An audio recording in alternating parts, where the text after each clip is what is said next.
Just over a year ago, this is what our homestead looked like. It had just red dirt and nothing else. No trees, nothing that was living. The contractor allowed us to come onto the property before we owned the home officially to get started on some gardening. So we would load up our minivan full of kids and all the gardening tools we could possibly fit into there, and we would spend hours each weekend prepping the garden rows for our very first garden while the kids played on the big climbing tree. At this time, I'd done a garden soil test, and it showed that our soil has basically no nutrients in it. So we are starting from scratch with basically nothing. So we heaped soil together, added compost, and planted our very first crop of onions. And then as soon as we moved in, it was a mad rush of getting all of the trees and the berries planted. We lined up all the trees that we had in pots growing from when we were living in our rental. We were frantically getting our berry patch rows ready to go, and I had ordered all these plants to come pretty much as soon as we moved into our home in May. And so they needed to get planted because all of these things take years to really grow their full development. We got started on our very first building project, which was our first rabbit hutch, and prepared ourselves for animals on the homestead. I just want to let you all know, if you see people's gardens or their homesteads, you just see the end result. But what you don't know is that those people have been staying up late creating that. And if you don't put forth the work, then you aren't going to get the result. Anything that you see online that is just breathtaking or beautiful, know that there is work behind that and there is sacrifice. When we wake, hear the birds and see the sun. Side by side, our fears are done.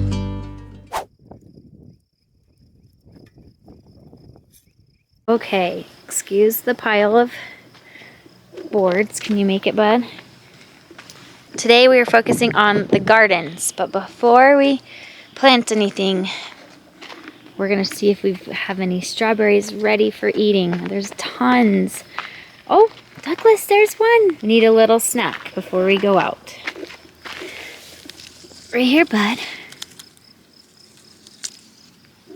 Gotta pick up the... Here, Douglas.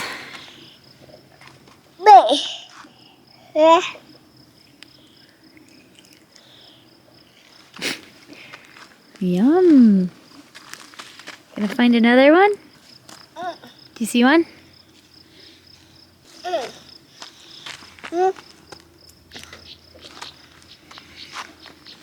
Have a little snack before we plant some things in the garden. So today we're focusing on our vegetable garden. We are a little behind. Not too bad, but it's okay. I wish it was as simple as just putting the seed in the ground, but it's more than that. It's prepping the row, putting compost down, feeding the soil, and then planting the seed and then watering, and that takes several hours. So one day I might just be really ahead of the game and prep all the beds, and then I can just plant when I want to. But we are not at that point yet, and I may never get there. All right, so now that we have our snack, we're gonna head over. I told my husband, I'm like, today is the garden day. We've done a lot of projects that have involved just cosmetics and landscaping, and now it's garden time. So while we're out here, I have a few things to say. So over on this side, we have drip tape. Last year I bought like a 1,000-foot roll, and it made it to this row. And then I hadn't planted anything in these, so I have 2 rows here that we still need to weed and prep. Got these 2 planted, but I didn't get drip tape for these rows. I just have tubing, and we're gonna see the difference between the two. Obviously it's spaced. I think I got 12-inch spacing, so I think 6-inch would have been better. We will order the tubes from Dripworks. They're just, it's expensive, and pay for shipping is expensive. And I didn't have time to like wait for it to ship. So we quickly got this tubing, and so these last 4 rows will just be tubing. So I'll see kind of throughout the year how the garden likes the tubing versus the tape. Way back there is just several rows that need to be weeded. Our onions had a cover crop in it, and the cover crop's kind of intermixed with the onions, but I promise there's onions in there. Probably should kill that. That's the only thing I don't love about cover crop is, you know, we've weed whacked it down, we've kind of worked it into the soil, and stuff still like pops out. Over there, we weed whacked it down, and it seems to do better, so I think that will be what we do in the future. But anyway, look at this garlic, you guys. This is the most garlic I've ever planted in my life, and I'm really excited to have a solid supply. I think what I'm going to do is work my way from the back to the front right now. So get the back row done, kind of weed whack the weeds around it down, get the weeds in the rows, just kind of clean this up, make it look better.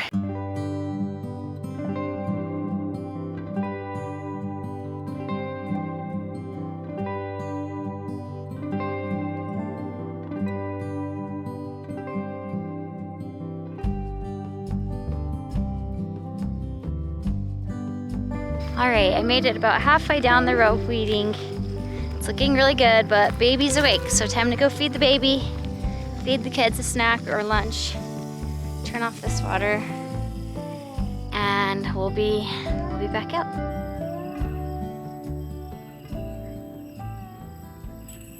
Hey, we ended up having lunch. Now we're back out. I got a sun hoodie shirt on so I don't get sunburned.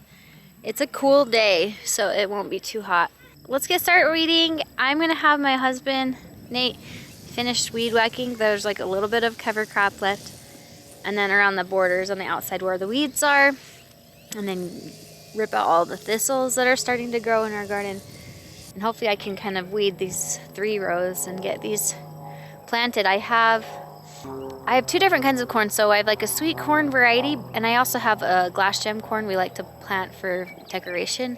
But they can't be planted within like 250 feet of each other. And I don't think that'll fit in this garden. Unless we do like one, that's not 250 feet. So I did think maybe I would plant it where over in our fruit area. There's some space we can add a row in there, or just plant it. I have these little black barrels, so we'll see. Okay, I've been weeding for so long, and I actually found a few carrots that are about a year old now in the ground. I thought, oh, maybe they're good. I felt it, though. They were definitely squishy, so that was quite the chore. So now every single one of our rows has been weeded, or over here weed whacked down, and so now just need to add compost and to plant. You guys, it's almost planting time. I'm so excited. It's like, I don't know if you've ever like just planted everything out, planted all your seeds, all your seedlings, and have them in their little beds. It's the best feeling. Before I head in, I'm gonna check on the chicks, make sure they have all the water they need. They tend to like, I don't know, get gunk in their water really fast. The rabbits all look good. It's just starting to warm up now, so let me go check on them. Okay, looks like they have made a total mess of everything. So I am gonna clean it up, get them more food, water, then I will head inside. We have our windows open, and it's providing actually some really good airflow in here, which is awesome. But I could probably turn off this lamp. They're very curious. They hear me pouring the food. So I'm gonna add some.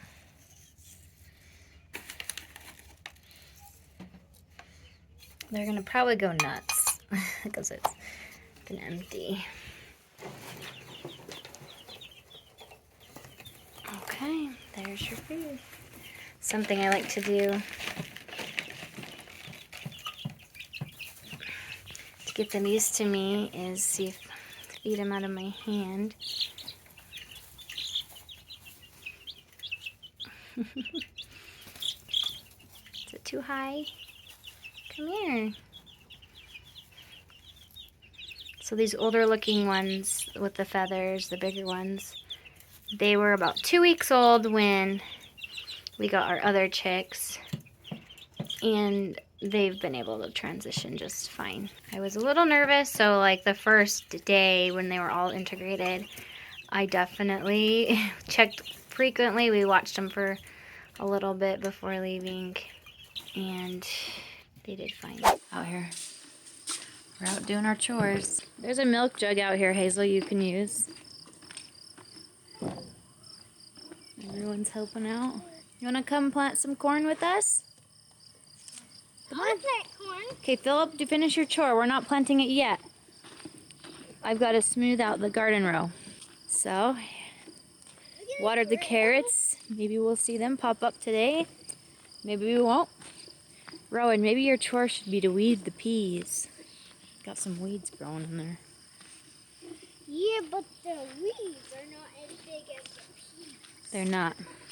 Okay. So the peas are real big. It's not. The last row is the corn row.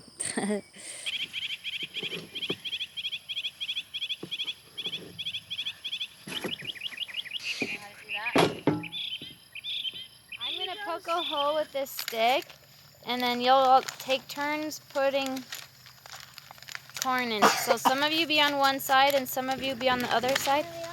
Just on this one row? The end row. Okay, I'll be on this side. If someone runs out, they can use mine. Judy, you can just No, stick I it in the don't hole. hear That's you. easy. You put it in a hole that I made.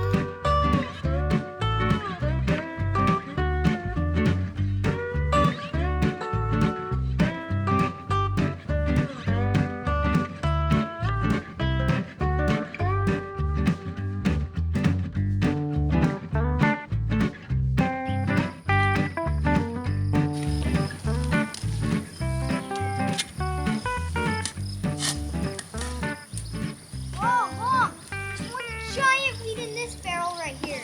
Yeah. We're gonna see if we can do corn in this. Might be funny. Do you think we could do like 6 inches around in a circle, and then like 6 inches again in like a smaller In the middle. circle? Well, yeah, something like that will have to happen. I want to get this alfalfa plant out of here. It's really got some pretty purple flowers. Ooh. But, Ooh, Mom, the purple flowers are just so beautiful. oh, Mom, they close at night time. they do close at night. I was noticing that. From like this far away, they just look like indigo. Should we let that dry out and feed it to the rabbits? Dry out? Yeah, because they can't eat like a ton of fresh alfalfa. So Okay, so here's one packet. Try to find the rest. we only have one. Oh, what? How many seeds are in there, does it say? Approximate seed count 20. 20. I think So so. if we have 4 bins, how many seeds should we put in each bin? 6 times 4 is 24. No, wait, 6 times 4. 5 times 4. So 5 5 times 4, so is 5 20. seeds. 20 pies are plenty. 4 times 5 is 20. So I'm thinking that. 20 pies are 1, plenty. 2, kind of like on a dice. 3, Oh, yeah! 4. Like in a 5. square. Like You a see square that? and then a circle in the middle. So put those in. Hazel can help you. I'll give you some. Just don't see that handy. But Mom, I don't think there's 20 in here. If anything, there's probably a little more. They don't usually shortchange you. Or there's exact. 4. I need 2 more. 5. Oh, that one's pink. So I'm actually going to drop one right in here. here, Here and here. Wait, that's 2. Yeah. Whatever. 2 will be fine. Okay. Okay. Now, is an experiment. let's read the next one.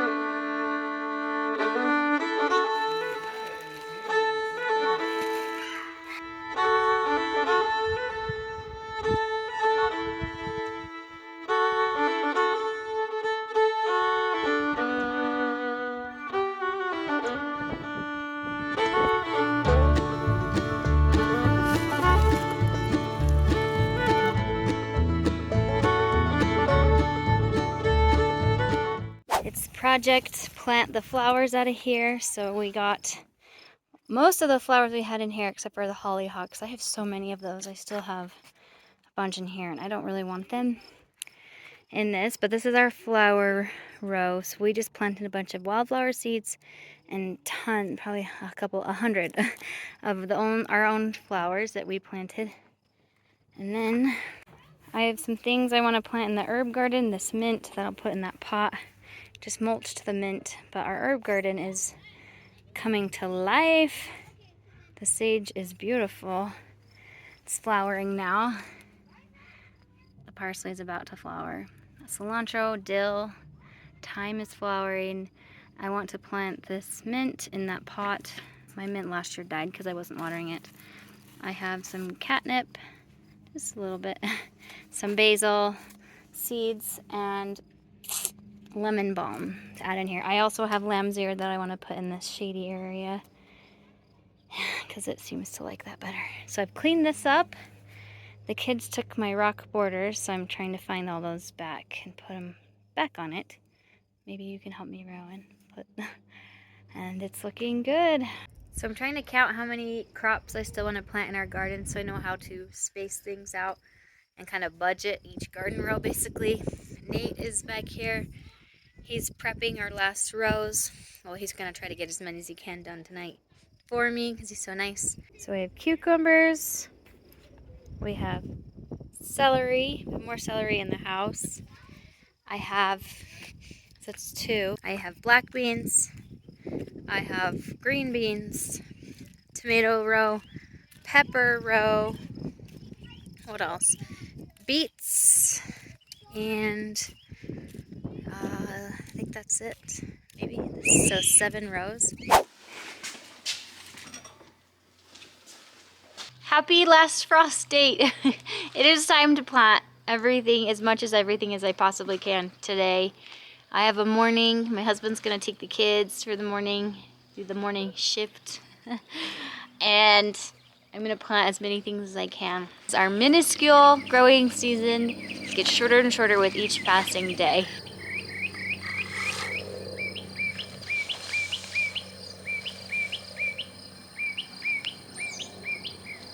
I've never planted green beans before, but I'm excited to try it out. I love green beans. I love pickled green beans, canned green beans, and just cooking them fresh or even frozen. So I feel like there's a lot of options for storing green beans. We'll see if we have the soil health that we need to plant these. I really don't know how picky they are. That's just how it goes when you're trying a new crop. You kind of have to just try it the first year and see how it goes and then implement better practices in the future. I usually start with the bare minimum effort, so then I know whether or not that plant or crop can even make it with the bare minimum effort, and then I can decide whether or not I want to put forth more effort if it requires more energy from me in the future. The same is for the celery. I'm trying celery for the first time. It took forever to germinate. It took forever to grow, even just a tiny bit.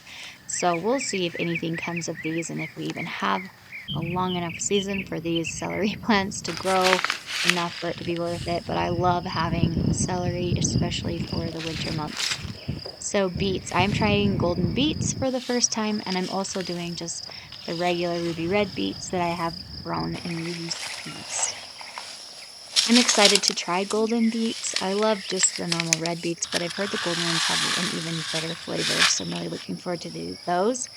I've also heard they're really yummy after being freeze-dried, like chips. So I'm excited to preserve some as just dried chips that we can snack on throughout the rest of the year once they're finished.